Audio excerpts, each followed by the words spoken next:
now let's wrap things up with a peep into the legacy of late Nigerian reggae musician Ras Kimono, who passed on 4 years ago.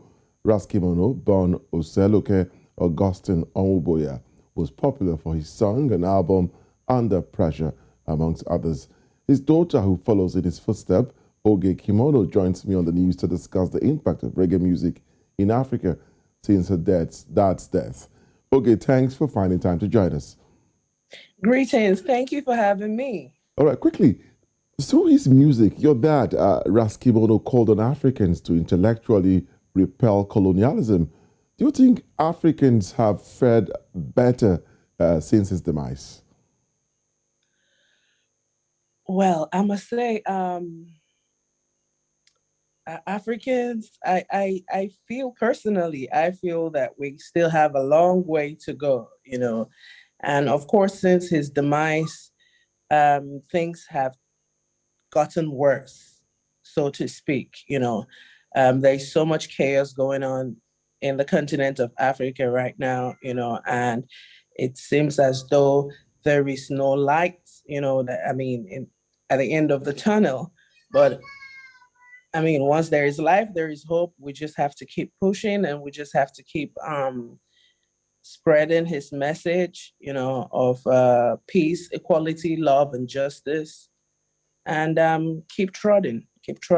All right, your fathers took the reggae music industry in Nigeria by storm, and indeed, he took his trade well beyond the shores of Nigeria.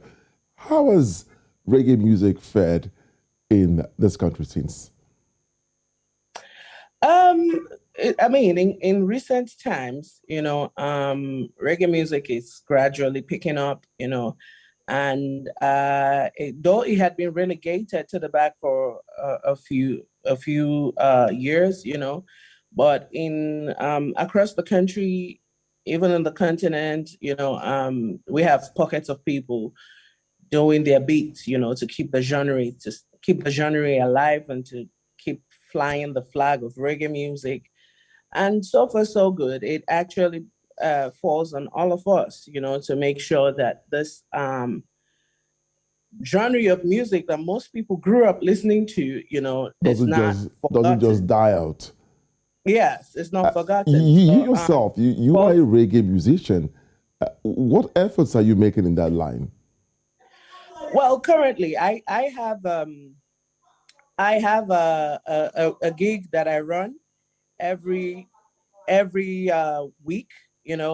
Before the lockdown, I had a reggae party that I run at the Bikers Club on a weekly basis. And I also have friends that do the same thing in Port Harcourt, in Lagos, across the country. So this is how we try to keep the memory of reggae music and, to keep the vibes going, So it basically, it falls on all of us, the musicians, the OAPs, the promoters, the producers, to make sure that reggae music is back to where it should be, being that most people grew up listening to reggae music. All right, thank you so much. I would have loved to go on and on because there's so much to talk about your late dad, the legend Ras Kimono, but we're out of time. Thank you so much, Oge, for your time. Thank you so much for having me.